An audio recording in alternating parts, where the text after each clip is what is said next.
Assalamualaikum, good afternoon. Let me introduce myself first. My name is Rafen Anggara from SIJA. And now I will presenting my argument that the government needs to treating the drug addiction as a serious public health crisis. So let's talk about it. And this is the main problem of it. The first is we take a data from the 2026 reality. Nearly every teen have their own smartphones and depends on it learning, social life, and entertainment. But the smartphone is way becomes master of its phones, and the phones increasingly control attention, routines, and social expectation, and not the other way around. The screen time so much help teens have so much screen time, and they spend around like 7 until 9 hours daily on screens. That is nearly half of their waking hours. So why is it matter? And it's more than a habit. It is a growing public health issue. Environmental and physical well-being. And this is my position. Why I support the government? Because I have a qualified solution that is implementing a national digital curfew, limiting the night time of their using of their phones. And then this is I have a purpose to talk about this because this interruption is not about taking away our freedom, but it is protecting our studies and our future. And we have to system is part because we cannot solve this problem alone. We need the government to create an environment and the tax companies. This is my first argument. The dangers to our physical health. We know about the blue light can irritating the natural growth and sleep because teens need 8 to 10 hours of quality sleep or deep sleep for healthy growth, hormonal and human function. And then we have the late night habits that is bad. Many of us stay up until 2 a.m. for doom scrolling, gaming, or certainly personal time. And these all have a long-term risk. Chronic sleep loses links to obesity, cardiovascular risk, and increase the depression and anxiety. And this is the role of the curfew. The curfew gives a practical safety net that helps restore healthy sleep routines across the population. And this is the science base, how screen trick our brain.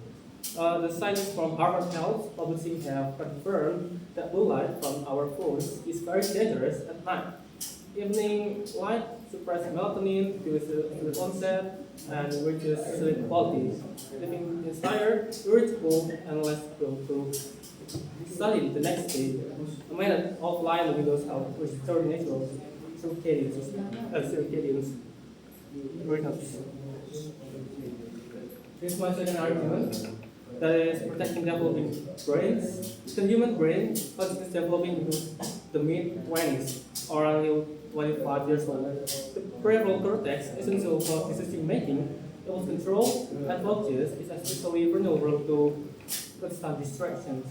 Continuous notifications reduce ability, concentrate, and perform deep work. And then this having so multitasking undermines learning and memory formations. So we have to reducing nightly screen exposure for the executive function group.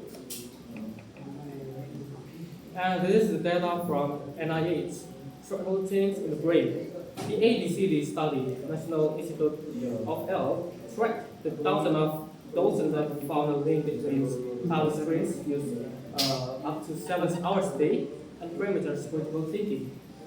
Critical thinking.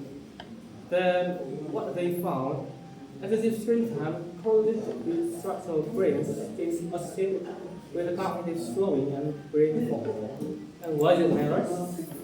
these changes can impair learning, attention, and emotional regulations, affect school performance and long-term outcomes.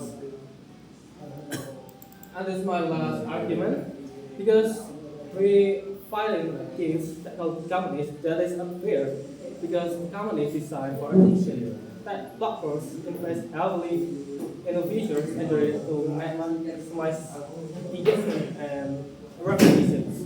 The unlevel playing field, expecting teens take off of their phone or social media, and this is the role of the public duty as a tobacco and alcohol government regulation can protect youth across socioeconomic groups. So I have a will have evidence that is visible in sickness. Through health organization recognize them disorder as a medical condition, reinforcing that digital addiction can be real and clinically meaningful. Several countries are testing curfews, uptime limits, and school-based digital wellness programs. Evidence response can be low education, and family support change behavior sustainability. And finally, this is the conclusion of my argument. That is, a national digital curfew is a practical and big step to protect our sleep, well-being, brain development, and mental health for our generations. So we must act now to treat smartphone addiction as a public priority before harm our generation and becomes permanent. And we have the collective force ever. Success is all sides, schools, families, and the company working together to implement this national digital curfew. So we must take an action now, and that is our contribution. Like it is time to turn off your screens at night, so we can turn on a much brighter and more conscious future for ourselves.